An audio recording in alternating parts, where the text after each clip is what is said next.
Hello. 2 ദിവസമായിട്ട് എൻ്റെ കണ്ണിന് ഭയങ്കര ബുദ്ധിമുട്ടാണ്. എൻ്റെ വലത്തേ കണ്ണിൽ ഭയങ്കര ചുവപ്പ് കളറാവുക, ഇച്ചിങ്, ചൊറിച്ചിലും കാര്യങ്ങളൊക്കെ ഉണ്ടായിരുന്നു എനിക്ക്. അപ്പോൾ ഒന്ന് ഡോക്ടറെ കാണിച്ചാലോ എന്ന് പറഞ്ഞിട്ട് ഞാൻ ദേ റെഡിയാവാൻ നിൽക്കുകയാണ് കേട്ടോ. നമ്മുടെ പാവർട്ടി ഹോസ്പിറ്റലുണ്ടല്ലോ, സെയിൻറ്റ് ജോസ് ഹോസ്പിറ്റൽ. അപ്പോൾ അവിടെ രാവിലെ 9 മണിക്ക് ഡോക്ടർ ഇരിക്കുന്നുണ്ട്, കണ്ണ് ഡോക്ടറെ.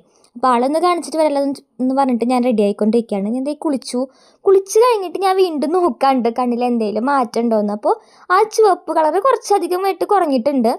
പിന്നെ എനിക്ക് ആ ചൊറിച്ചിലാണ് മെയിനായിട്ട് നിൽക്കുന്നത്. അപ്പം ഞാൻ ദേ വേഗം റെഡിയാവാന്ന് പറയുമ്പോൾ നോർമലി മോയ്സ്ചറൈസറും സൺസ്ക്രീനും ഇട്ടു. പിന്നെ നമുക്ക് ലിപ്സ്റ്റിക്ക് മസ്റ്റാണല്ലോ, അതൊക്കെ ഇട്ടിട്ട് ഞാൻ ദേ റൂബിനോടൊക്കെ താറ്റ പറഞ്ഞിട്ട് ഇറങ്ങുകയാണേ.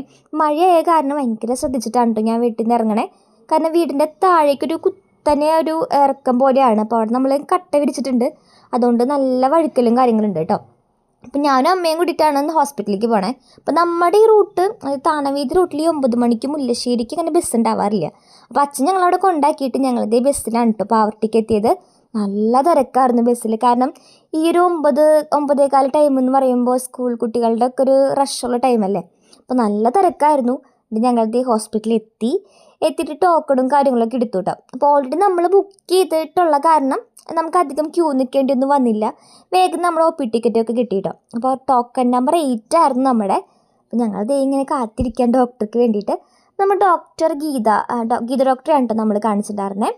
അത്യാവശ്യം നല്ല ഡോക്ടറാണ്. കുറേ കാലമായിട്ട് സെയിൻറ്റ് ജോസ് ഹോസ്പിറ്റലിൽ ഈ ഡോക്ടറിനെയാണ് കേട്ടോ കണ്ടിരിക്കാറ്. അപ്പോൾ അതൊക്കെ കഴിഞ്ഞ് കുറേ വെയിറ്റ് ചെയ്ത് കഴിഞ്ഞിട്ട് ഡോക്ടറെ കണ്ട് മരുന്നൊക്കെ കിട്ടിയിട്ട് നമുക്ക്. ഡോക്ടർ പറഞ്ഞത് ഇതൊരു അലർജിയുടെ സിംറ്റംസ് ആണെന്നാണ് പറഞ്ഞത്. അപ്പോൾ 5 ദിവസം കഴിഞ്ഞിട്ട് ഡോക്ടർ ഒന്നും കൂടി കാണാൻ പറഞ്ഞിട്ടുണ്ട്. അപ്പോൾ തുള്ളി മരുന്നൊക്കെ തന്നിട്ടുണ്ട് കേട്ടോ ഒഴിക്കാനായിട്ട്. അപ്പോൾ അതൊക്കെ കഴിഞ്ഞൊരു ഉച്ചയായിട്ട് ഹോസ്പിറ്റലിൽ നിന്ന് ഇറങ്ങുമ്പോൾ തന്നെ അപ്പോൾ ഞാൻ അമ്മയ്ക്കൊരു ചായ മേടിച്ച് കൊടുക്കാമെന്ന് വിചാരിച്ചിട്ട് ഒരു കടയ്ക്ക് പോയിട്ട്, നമ്മുടെ ഈ നമ്മുടെ എന്താ പറയുക, സെൻറ്റ് ജോസഫ് സ്കൂളുണ്ടല്ലോ, അതിൻ്റെ ഓപ്പോസിറ്റ് ഒരു കുഞ്ഞൊരു കടയാണേ. അപ്പോൾ ഞാനൊരു റോളും അമ്മ ഒരു വടയാണ് മേടിച്ചിട്ടുണ്ടായിരുന്നേ. റോള് കുഴപ്പമുണ്ടായിരുന്നില്ല കേട്ടോ, ഒരു ഡീസൻറ്റ് റോളായിരുന്നു. 30 രൂപയ്ക്കുള്ള ആ ക്വാളിറ്റിയും കാര്യങ്ങളൊക്കെ ഉണ്ടായിരുന്നു കേട്ടോ. പക്ഷെ എടുത്ത് പറയേണ്ടത് അവരുടെ കോഫിയും അവരുടെ ടീയും ആണ്. ഗംഭീര സംഭവമായിരുന്നു. കാരണം ഏലക്കായ ഇട്ട ചായയും നല്ല അടിപൊളി ബ്രൂ കോഫിയായിരുന്നു.